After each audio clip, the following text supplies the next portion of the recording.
ನೋಡಿ, ಎಷ್ಟೋ ಸಲ ನಾವು ಸಣ್ಣಕ್ಕೆ 50 ರೂಪಾಯಿ ಹರಿದಿದ್ದು ನೋಟನ್ನು ಇಸ್ಕೊಳ್ಲಿಕ್ಕೆ ರೆಫ್ಯೂಸ್ ಮಾಡ್ತೀವಿ. ಎಷ್ಟೋ ಸಲ ನಾವು ಆ ಹರಿದಿರುವಂಥ ನೋಟನ್ನ ನಾವು ಇಸ್ಕೊಂಡು ಬಹುಶಃ ಇದು ಚಲಾವಣೆ ಆಗ್ಬೋದು ಅಂತ ಒಂದು ಪಾಸಿಟಿವ್ ಆಗಿ ಥಿಂಕ್ ಮಾಡಿ ಆ ನೋಟನ್ನ ಇಸ್ಕೊಂಬರ್ತೀವಿ. ಈ ಥರದ ಒಂದು ಥಾಟ್ಸ್ಗಳು, ಈ ಥರ ಒಂದು ಮೈಂಡ್ ಸೆಟ್ ಸುಮಾರು ಸಲ ಬೇರೆ ಬೇರೆ ಜೀವನದ ಆಗು ಹೋಗುಗಳಲ್ಲಿ ನಡೆಯುತ್ತೆ. ಇದೆಲ್ಲದಕ್ಕೂ ಮನಸ್ಸಿನ ಗುಣಗಳ ಆಧಾರ ಇಂಪಾರ್ಟೆಂಟ್ ಆಗಿರುತ್ತೆ.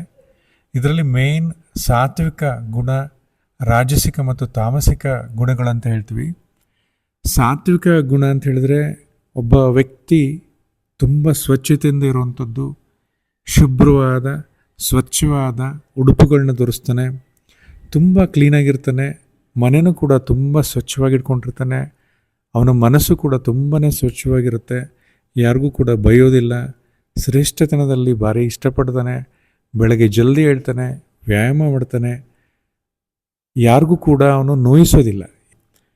ಅದೇ ರೀತಿ ರಾಜಸಿಕ ಗುಣ ಇರುವಂಥವರು ಇನ್ನೊಬ್ಬರ ಮೇಲೆ ಅಸೂಯೆ ಪಡುವಂಥದ್ದು, ಇನ್ನೊಬ್ಬರ ಮೇಲೆ ದ್ವೇಷ ಪಡುವಂಥದ್ದು, ಇನ್ನೊಬ್ಬರನ್ನ ದುಡ್ಡಿಗೆ ಆಸೆ ಪಡುವಂಥದ್ದು, ಹಾಸಿಗೆ ಇದ್ದಷ್ಟು ಕಾಲು ಚಾಚೋದಿಲ್ಲ, ಜಾಸ್ತಿನೇ ಸಾಲ ಮಾಡಬೇಕು ಅನ್ನೋದು, ತುಂಬಾ ದುರಾಸೆ, ಈ ಥರದ್ದೆಲ್ಲ ರಾಜಸಿಕ ಗುಣಗಳ ವ್ಯಕ್ತಿತ್ವ ಇರುತ್ತೆ. ತಾಮಸಿಕದವರು ಒಂಥರ ಇನರ್ಷಿಯ ಇದ್ದಂಗೆ ಅನ್ನೋ ನ್ಯೂಟ್ರಲ್ ಆಗಿರ್ತಾರೆ. ಸೊ ತುಂಬಾ ಜಾಸ್ತಿ ಮಲಗುವಂಥದ್ದು, ಹಗಲು ಜಾಸ್ತಿ ನಿದ್ದೆ, ರಾತ್ರಿ ಲೇಟಾಗಿ ಮಲಗುವಂಥದ್ದು, ಆಮೇಲೆ ಏನು ಹೇಳಿದ್ರೂ ಲೇಜಿನೆಸ್ಸು, ಏನೂ ಕೆಲಸ ಮಾಡೋದಿಲ್ಲ, ತುಂಬ ಸ್ಲೋ ಆಗಿರುವಂಥದ್ದು, ಎಷ್ಟೋ ಸಲ ಡಿಪ್ರೆಷನಿಗೆ ಹೋಗುವಂಥದ್ದು, ಇದೆಲ್ಲ ತಾಮಸಿಕ ಗುಣದ ಲಕ್ಷಣ. ಈ ಮೂರು ಕೂಡ ನಮ್ಮ ಮನಸ್ಸಿನಲ್ಲಿ ಇರಲೇಬೇಕಾಗತ್ತೆ. ಇದರಿಂದನೇ ನಮ್ಮ ಜೀವನ ದಿನನಿತ್ಯ ನಡೆಯುತ್ತೆ. ಸಾತ್ವಿಕ ಗುಣನ ನಾವು ಎಷ್ಟು ಜಾಸ್ತಿ ವೃದ್ಧಿ ಮಾಡ್ತಾ ಹೋಗ್ತೀವಿ, ಬೆಳೆಸ್ಕೊಳ್ತಾ ಹೋಗ್ತೀವಿ, ಅಷ್ಟು ನಮ್ಮ ಜೀವನಕ್ಕೆ ತುಂಬ ಅನುಕೂಲ ಆಗುತ್ತೆ. ರಾಜಸಿಕ ತಾಮಸಿಕನ ಎಷ್ಟು ನಾವು ನಿಯಂತ್ರಣದಲ್ಲಿ ಇಟ್ಕೊತೀವಿ, ಕಂಟ್ರೋಲ್ ಇಟ್ಕೊತೀವಿ, ಅಷ್ಟು ಒಳ್ಳೆಯದಾಗುತ್ತೆ. ನೋಡಿ, ಮನಸ್ಸನ್ನ ಕಂಟ್ರೋಲ್ ಇಟ್ಕೊಳೋದು ಭಾರಿ ಕಷ್ಟ. ಆದರೆ ಎಷ್ಟೋ ಸಲ ಮನಸ್ಸು ನಮ್ಮನ್ನು ಕಂಟ್ರೋಲ್ ಮಾಡಿಬಿಡುತ್ತೆ. ಆದ್ದರಿಂದ ಆ ಕಂಟ್ರೋಲ್ ಮಾಡ್ಲಿಕ್ಕೆ ಬಿಡಬಾರ್ದು, ಮನಸ್ಸನ್ನ ಗಟ್ಟಿಗೆ ಇಟ್ಕೋಬೇಕಾಗತ್ತೆ.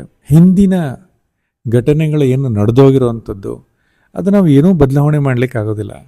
ನಾಳೆ ಏನೇನು ನಡೆಯುತ್ತೆ ಅದು ಕೂಡ ನಾವು ಊಹೆ ಮಾಡಲಿಕ್ಕಾಗಲ್ಲ. ನೀವು ನಾಳೆ ಹಿಂಗೆ ಇರ್ತೀರ ಹಂಗೆ ಇರ್ತೀರ ಅಂತ ನೀವೇನಾದರೂ ಪ್ರಿಡಿಕ್ಷನ್ ಮಾಡಿದ್ರೆ ಅದು ನಿಮ್ಮ ಭ್ರಮೆ.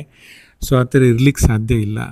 ಇವತ್ತು ಬೆಳಗಿಂದ ಸಂಜೆ ನಾನು ಏನೇನು ಮಾಡಿದೆ, ನನ್ನ ಕಡೆಯಿಂದ ಏನು ಒಳ್ಳೆಯದಾಯಿತು, ಯಾರಿಗಾದರೂ ಉಪಕಾರ ಮಾಡಿದ್ನ, ನನ್ನಿಂದ ನೋವಾಯ್ತಾ, ನನ್ನ ಕೆಲಸದಲ್ಲಿ ನಾನು ಶ್ರದ್ಧೆ ಪ್ರಾಮಾಣಿಕತೆ ನಾನು ಇಟ್ಕೊಂಡಿದ್ದೀನ, ಈ ಥರದ್ದೆಲ್ಲ ನಾವು ಯೋಚನೆ ಮಾಡಿ ನಮ್ಮ ಜೀವನವನ್ನು, ಇಡೀ ದಿನವನ್ನು ಕಳೆದ್ರೆ ಸುಖಮಯವಾದ ಒಂದು ಜೀವನ ಆಗಿರುತ್ತೆ.